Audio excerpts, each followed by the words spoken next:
Handa daw si Sara Duterte na pumalit sa pwesto bilang presidente kung sakaling kakailanganin. Aba, teka muna. Saan nanggaling yun? Bakit kailangan may ganun mga pahayag? Napansin nyo ba, this past few days, naglalabasan yung mga pahayag ng mga DDS. Parang gustong ipaalala sa atin na pagdating sa presidential succession, si Sara Duterte ang legal na dapat pumalit. Kung sakaling may mangyari na mawala ang presidente sa kanyang pwesto, siya ay mag-resign, bumaba, or tanggalin, sa pamamagitan ng dahas. Basta pinapaalalahanan nila ang buong sambayanan na ang dapat pumalit sa presidente kung sakaling may mangyari dito ay ang vice-presidente. Ang tanong, bakit kailangan magsalita si Sara Duterte ng ganito?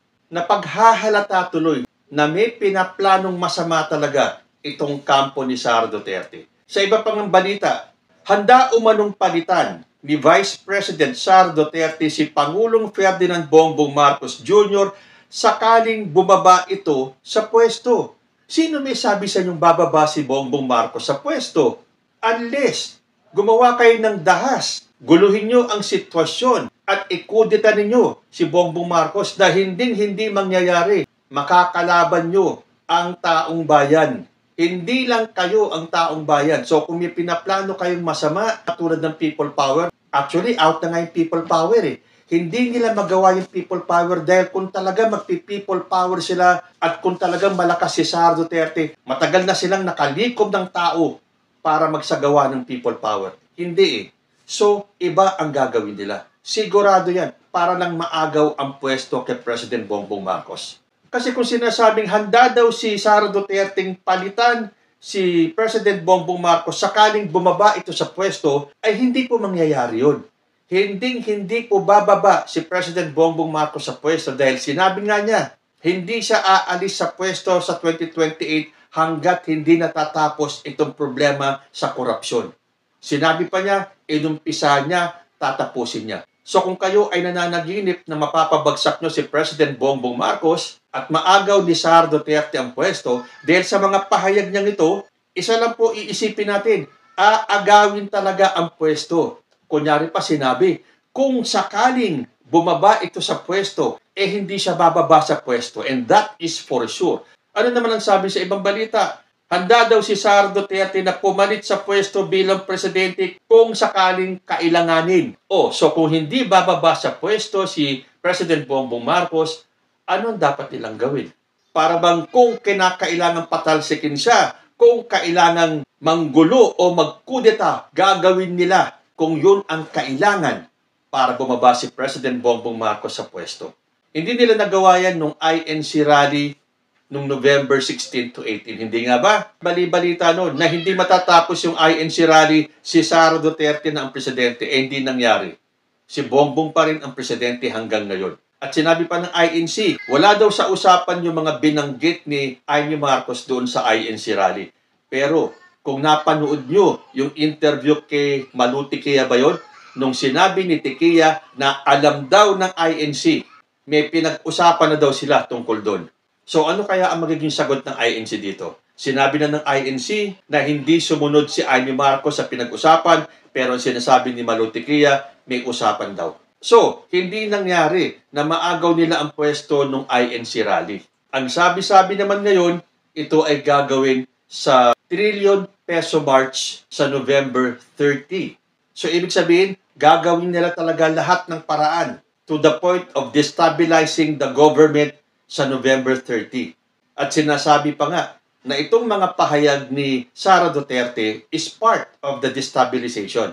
Sabi nga dito sa Philippine Star, by declaring readiness to assume the presidency if President Marcos steps down or is impeached over the raging corruption controversy, Vice President is clearly engaging in political destabilization.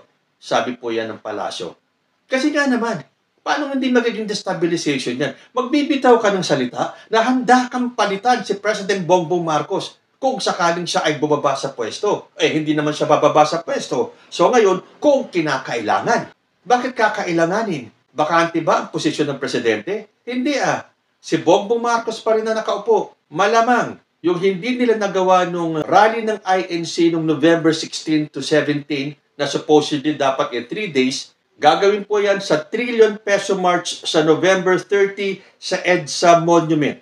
So, magkakaroon nga kaya ng kaguluhan sa November 30? Meron po akong nabasa sa Facebook na gusto ko rin i-share sa inyo. Dahil kailangan pong palaganapin ito. Kasi dapat po aware tayo. Dahil hindi titigil itong mga grupo na gustong pabagsakin si President Bongbong Marcos. Ito pong trillion peso march, ito na po yung pangalawang rally nila. Yung pong pagsusuotin kayo ng puti. At talagang ito ay peaceful, orderly, at ang laban nila ay kontra korupsyon. Pero dahil hindi sila nagtagumpay nung INC rally, ito naman rally ng trillion peso march ang gusto nilang pasukin. Nabasa ko po ito sa page ni Rich Admin TV at gusto ko nga pong i-share sa inyo for awareness. Basahin ko po.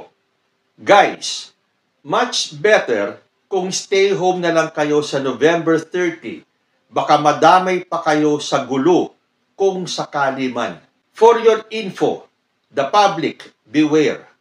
In a press briefing ahead of this Sunday's trillion peso march at the People Power Shrine along EDSA, the leaders of the trillion peso march movement have warned against a possible insidious agenda of provocateurs to hijack the November 30 prayer rally for transparency and accountability.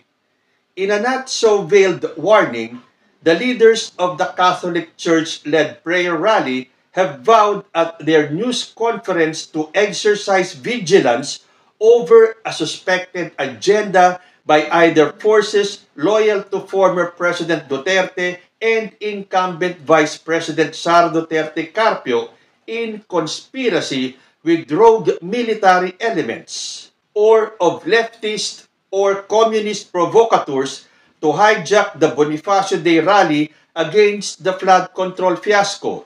In their press briefing last Monday, TPMM leaders pledged to block efforts from Duterte supporters or military renegades to advance attempts to destabilize the government, saying that definitely no Duterte nor an unelected junta can represent our anger and hope. The Dutertes must never be allowed to hijack our movement and wash their blood-stained hands. We also warn against undemocratic calls for military intervention towards installing an unelected junta or revolutionary government, the TPMM leaders stressed.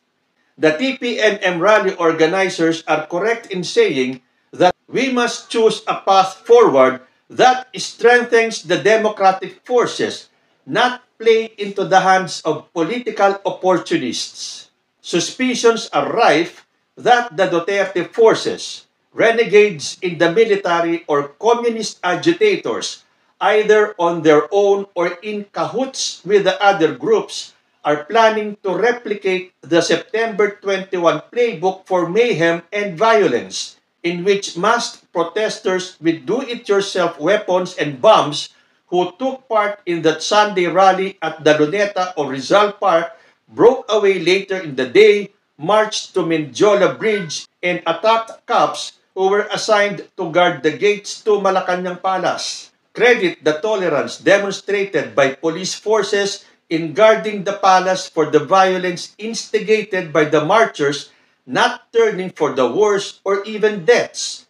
By the time the authorities had eventually restored order on the streets and apprehended or drove away the hooligans. The authorities should know better by now and take even better steps to prevent a repeat of the September 21 bedlam at the palace gates this coming Sunday. But the groups behind the September 21 chaos are also expected to know better by now and are likely to take hooliganism to a higher, bloodier level this Sunday. If the TPMM organizers were correct about their feared hijacking scenario by insidious groups pushing extra-legal or non-constitutional action to topple the Marcos administration. If indeed there is such a hijacking plot, it is expected for Sunday's breakaway elements to take more aggressive and violent maneuvers against law enforcers guarding the palace gates in a shrewd bid to provoke the cops to fight back. And if the hoped-for street fights lead to greater violence, property destruction, and human deaths, the more casualties, the better. The intended result here is for the Marcos administration to get embroiled in an international scandal of such proportion that would push the government to a free fall or even the resignation of the president. With the stakes so high for provocateurs to aim for great bedlam, it seems wise at this point for peace-loving people who are averse to violence to join the trillion-peso march only in spirit and keep safe by just staying home on Sunday. So ito po ay paalala. Dahil kahit na po ang simbahang Katoliko ay nakatanggap ng mga bali-balita na papasukin po ng infiltrators itong darating na Sunday rally ng Trillion Peso March. So kung pagdudugtungin nyo yan, yung aking ibinalita kanina, na handang-handa si Sara Duterte na palitan si Bongbong Marcos kung kailanganin. Kasi dun sa isang pahayag na handa daw pumalit si Sara Duterte kung sakaling bumaba sa pwesto si Bongbong Marcos, hindi po mangyayari. Nabababa si Bongbong Marcos sa kanyang pwesto. Pero yung kahandaan ni Sara Duterte na palitan si Bongbong Marcos kung kinakailangan ay baka mangyari po ngayong darating na linggo sa Trillion Peso March dyan sa EDSA. Tandaan po natin na ang rally sa linggo ay laban sa korupsyon.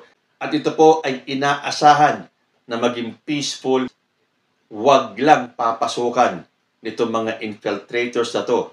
Na kung tama ang balitang nakarating sa simbahang Katoliko na pangungunahan daw ito ng kampo ng mga Duterte, abay dapat po tayo talagang maging aware, maging alerto.